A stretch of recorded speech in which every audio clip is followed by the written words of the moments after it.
Ousmane Sonko dafa am mérite dans ce pays là. te boo bekkee ci groupe panafricanisme yu bëri ñoom ils font appel à Ousmane Sonko. ils font référence à Ousmane Sonko pour doxal seen réew. bien sûr parce que dañ ñu ñee ñun Sénégal. dëkku Afrique yu bëri dañ ñu ñee. ndax daan nañu yéen amoo leen droit échec ndax da ngeen am Ousmane Sonko. non bien sûr. am na dimension boo xamante ne moom la Ousmane Sonko am. en Afrique. dans le monde. te dimension boobu. dafa am lu ko waral. maanaam taxaw dëggal sa bopp ngir moom sa bopp. tubaab bi ne du dem. gis nga fii coole fi nekk de. ñun ñi ñuy xeex bokkul ak Macky Sall ak ñi mu àndal ñoo ci gën a ndaw. y a des lobbies super puissants dans le monde. moo tax souvent quand je suis sur le plateau ma leen di wax il faut pas penser à un nouvel ordre mondial. il faut penser à un nouvel ordre africain. parce que dafa jot tey jii ñu xam ñun li ñu am suñu nit yi nga xamante ne nit dëgg lañu. indi fi révolution di xeex pour ñu am moom suñu bopp mën suñu bopp ñooñu dafa am ñeneen ñoo xamante ne ñu ngi ñëw di leen xeex pour wane beneen image ci ñoom. ñun nag ñoo war a ngoy ci ñoom. pour mën a soppi réew mi c'est important. bien sûr non mais bien sûr. xam nga maanaam. li mu sof nii. dafa dégg gale. li mu sof nii. nga tudd panafricaniste. dama déglu démb benn burkinabé. il s'appelle Souleymane Ouédraogo. ma liirale li mu wax. daf ni la forêt par la taille de ses arbres peut cacher un lion. la savane par la taille de ses herbes peut cacher un lion. Aucune forêt, aucune savane ne peut cacher la voix d'un lion. Quand un lion rugit, toute la forêt tremble, toute la savane tremble. Sonko est un lion. Il est l'antidote d'un esclavage moderne. Les dignes fils de l'Afrique le soutiennent. Machallah. non c'est très important. damay daaneel foofu. non gis nga li yóbbanteel ma ko 10 000. ki ko wax kan la. Il s'appelle Souleymane Ouédraogo. ban nationalité la. burkinabé. mais gis mooy li ma lay wax.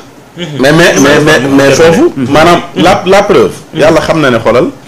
gis nga si diggante événement bi 2021 2022 2023 dafa am ñaari burkinabé yoo xam dañ ma contacter. via Facebook. ñoo xamante dëkkuñu sax ci capitale bi xam nga la moo tax ñu contacter ma.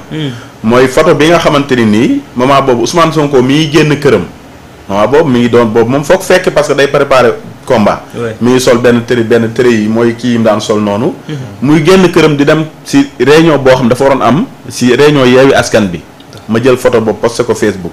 à travers photo boobu noonu. ci la ma contacter koo xam ne burkinabé la. dëkkul sax ci capitale bi. pour dëggal li nga xam ne loolu la ma sekk wax. ak li Mass wax léegi. la moo tax mu contacter ma parce que daf ma doon wax ci Ousmane Sonko. dama kii ne lu ngeen ko mën a taxawoo neen ko taxawoo parce que rek nekkul. koo xamante ni dañ ko yaakaar pour mu defar Sénégal mais ñoom dañu jàpp ne moom mooy ki nga xamante ni moom moo war a defar Afrique. à l'avenir. parce que dafa wax ci discours am mu ne le 21e siècle doit être le réveil de phénix endormi depuis très longtemps wala depuis trop longtemps. léegi nag ñoom ñu jàpp ne ki nga xam ne moom moo war a jiite combat boobu noonu il s'appelle Ousmane Sonko. pourtant mën nañ ne du ñu ay sénégalais seen yoon nekku ci politique gu Sénégal la. mais dañu jàpp ne dañu am yaakaar ci nit ki moo tax ñu jàpp ne war nañ koo mën a jàppale. parce que sànq li ma doon wax noonu dafa am solo. mooy Ousmane Sonko ni mu taalee xel yi mooy fekkoon jeunesse bi nekk ci cakkaay nekk ci fo nekk ci mbëri làmb yi nekk ci footballeur yi mu ñëw fexe leen bay leen yéen kat da maanaam lii xew nii seen réew. da ngeen see war a dugg da ngeen see war a impliqué da ngeen ko war di ko waxtaanee. parce que bindkatu allemand bu mag waxoon na ko. mu ne ñi nga xam ne dañuy toog naan man politique sama yoon nekku si du ma def politique. parce que dañu xamul. parce que bu ñu xamoon ne maanaam médicament bi nga xam ne bu ñu feebaree dañuy dem di ko jënd si pharmacie bi sax ñi nga xam ne ñoom ñooy toog di waxtaanee prix bi ce sont des politiques. moo xam au niveau mondial moo xam au niveau national. tey bu ñu naan. baykat bi kat bay na gerteem ba pare nga xam ne baykat moom nee na moom yoonam nekkul ci politique. bu ko bayee ba pare nga xam ne bi mu koy bay xëy na état bi jàppale na ko ci engrais jàppale na ko ci jiwu mais li ci des yëpp moom moo ko defal boppam les politiques ñoom ñooy taxaw di waxtaanee prix bi nga xam ne moom la war a jaayee gerteem. kon kooku bu taxawee ne sama yoon nekkul ci politique. parce que dafa xamul lan mooy politique. buñ ko doon topp du jeexal ba ci kilo ceeb ba ci kilo ñebbe ba ci kilo lu man di doon. les politiques ñoom ñoo jël décision boobu noonu. léegi nag Ousmane Sonko dafa teel a comprendre loolu. mu xam ne bu fekkee ne kat fexewul ba taal xelu jeunesse bi ba ñoom ñëpp ñu concentré wu si politique gu réew mi. concentré wu si d'une façon boo xamante ni ki nga xam ne dafa nekk au pouvoir bu fekkee dafay sàcc seen alal. bu fekkee dafay def ay yu njaaj bu fekkee dafa am injustice sociale buy am ci réew mi. il faut jeunesse boobu taxaw jàkkaarloog moom mu fexe ba bu réussirul loolu noonu. dinañ ko faagaagal comme ni ñu faagaagale woon yeneen politiciens yi te dara du xew parce que boobaa jeunesse bi dafay toog croiser les bras jàpp ñàmburam ne lii sama yoon nekku si. nañ ko lijjanti entre ñoom politique yi. absolument mais malheureusement jeunesse bi aussi ñoom it. teel a àjji ñu bëri teel a comprendre. moo tax li am 2021 bi amee ñoom ñëpp automatiquement dañu jug ne lii. complot politique la ñu ne leen lan moo tax ngeen ne lii complot politique la ñu ne parce que amoon na 62. parce que waxoon nañu ne donc am na lu mel nii lu amoon. jamonoy diggante Abdou Diouf ak ki nga xam ne moom mooy kii Thiam Habib Thiam. ñu ne ñu lan moo tax ngeen ne complot la ñu ne ñu kat jàpp nañ ne amoon na diggante Abdoulaye Wade ak Idrissa Seck. ainsi de suite ainsi de suite. mais li xew diggante Macky Sall ak ABC Alioune Badara Cissé. mais loolu bu ñu fekkoon ci yeneen moment mais loolu catastrophe la Macky Sall lan moo tax mu tëbal ñu lan moo tax mu dàq ñoo ñëpp séparé ak ñoom. politique kese. mais nag xëy na situation bi dëkk bi tolloon moo tax ñu bëri bàyyiwoon ci xel. léegi loolu nag actuellement nii. li jeunesse bi daj. fi ñu jaar. ay bakkan des ci plus de 60 bakkan des ci combat bi. 90 Sénégal tolloon moment boo xamante ni nii. boo xoolee ci suuf deret ngay gis. boo xoolee ci kaw ay saxaar ngay gis. loolu foofu Sénégal tolloon moment boobu noonu. am ñoo xamante ni ci combat boobu noonu actuellement dañ ci perdre li nga xamante ni moom mooy seen ngóor a nekkatuñu góor. am na ñu ne génn ci kaso bi nekkatuñu góor ñenn ñu torturer leen. ba tey ñu làggee. am ñoo xam ne actuellement dañu tàqalikook seen xel. ba démb laa dem ministère de la santé par rapport ak enquête bi ñuy def ci victime yi. am na benn waay boo xam ne mi ngi dëkk fii côté Thiaroye actuellement dafa mi ngi kii raffinerie bu mbaaw parce que dafa tàggoo xel mi kooku lan moo ko yóbbee. lépp ci xeex bi. combat bi. léegi combat boobu nag ñu jaar foofu noonu moo tax tey bu lu mel nii amee.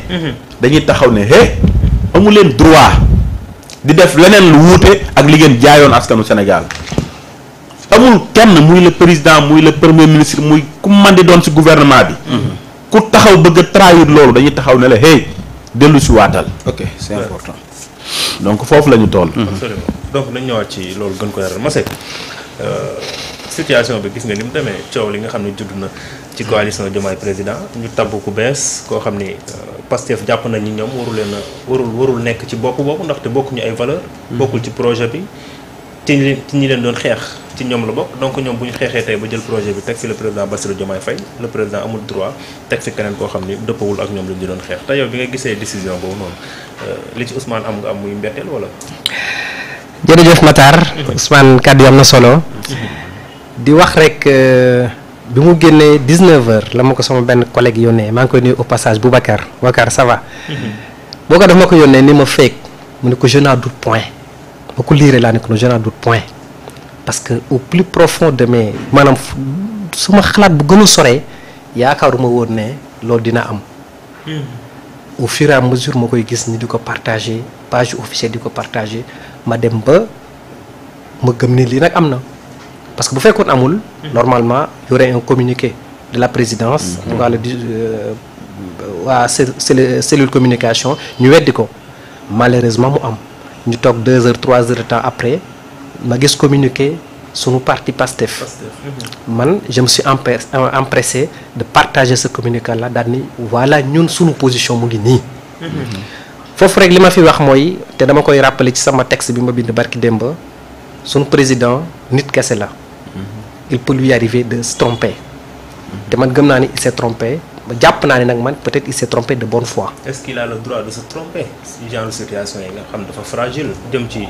population bu Sénégal. dama koy delloo rek ci cadre nit foofu laa koy delloo ndax li mu def njuumte la waaye li ñuy sant yàlla mooy démb ak tey ñu ngi gis des voix autorisées qui disent que alhamdulilah rabbil alamin tout est rentré dans l'ordre ñu sant ci yàlla te jàpp foofu parce que Bertrand de Jouvenel dafa doon wax naan l'optimisme dans les temps faciles est un luxe mais dans les temps difficiles c'est une nécessité mooy ñun fi ñu toll nii on se doit d'être optimiste quel qu'en soit le prix parce que rafet njortu daal rafet njortu mooy lu nu war ak am yaakaar ni dana baax ndax mara d'Italie séparation bu amee entre le président de la République et son premier ministre actuel ce serait une catastrophe non seulement pour le pays non seulement pour les patriotes mais pour ñoom ñaar ñëpp parce que li nu wax léegi Mass di ko wax Ousmane di ko wax mooy Ousmane Sonko incarne un rêve non seulement sénégalais mais africain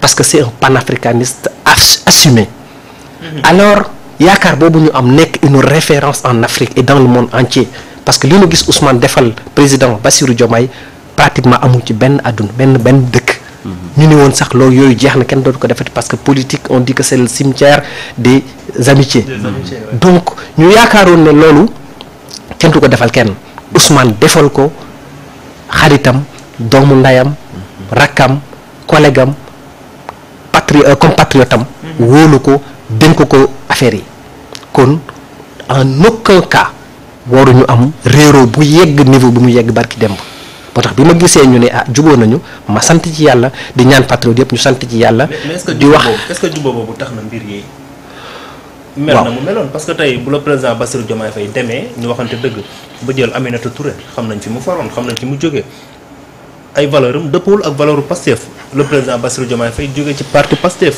nekkoon secrétaire général tey bu demee moom ba am xalaatu jël Aminata Touré di ko teg ci njiitul coalition Diomaye président loolu y'a problème loolu moom donc est-ce que ñu koy nangu juboo bu amee décision bi nga xam ne jël na duñu xalaat ni le président Diomaye am na leneen lu muy waajal loo xam ni du arrangé par waaw di Pastef xam nga xel moom xalaat rek lay jariñ te nit ñi aussi dañoo ñaw macha allah te cette jeunesse là elle a été réveillée Anatole France dafa daan wax naan éveiller la curiosité des jeunes gens pour la satisfaire ensuite c'est ce que Ousmane Sonko a fait dafa réveiller cette jeunesse là ubbi seen xel ñu utiliser seen xel di xalaat parce que léegi bi Ousmane di wax dafa doon wax ni tout le monde doit s'intéresser à la politique lan moo tax parce que toutes les décisions importantes d'un pays se prennent sur le plan de la politique or dañuy wax naan tout ce qui se fait pour moi sans moi risque de se faire contre moi raison pour laquelle kenn ku ci nekk am ci droit am ci devoir de regard te devoir de regard mooy lan mooy participer à l'animation politique de ton pays léegi nag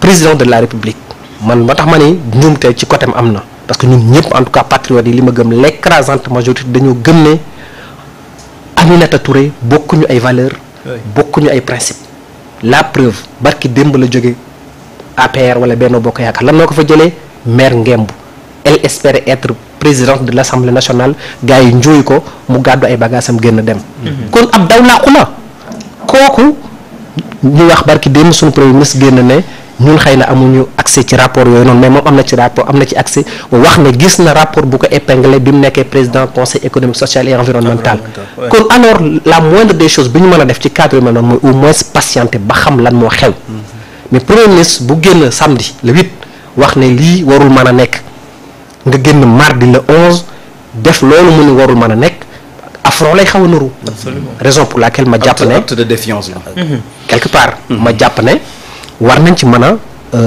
dellu siwaat ci ginnaaw parce que même su acte de défiance doon am et je le dis sama yenn xarit laa koy wax ni président même su doon sax bëgg na def loolu pour man il a misé sur le mauvais cheval Aminata Touré ci course bu doon am elle serait un mauvais cheval absolument parce que elle mosul toj fenn peut-être intellectuellement am na benn niveau bu mu am na fu mu doon liggéey am na benn carrière boo xam ne politiquement am na mais politiquement elle ne pèse absolument rien ñëw na fi Grand Yoff di ut base amu ko mu dem Kaolack di ut base amu ko mu obligé des instant yi nii pratiquement elle est entre deux chaises xamul fan lay taxaw kooku elle peut absolument rien lui apporter keneen ki ñuy wax mooy le docteur Abdourahmane Diouf politiquement aussi il est insignifiant kon ñoonu doo leen jënde patriote yi un patriote lambda sax doo ko jënde astamaak le président Ousmane Sonko cet homme digne cet homme vénéré par les Sénégalais parce que à la fin je me dis que Ousmane mi non am na lu ko yàlla may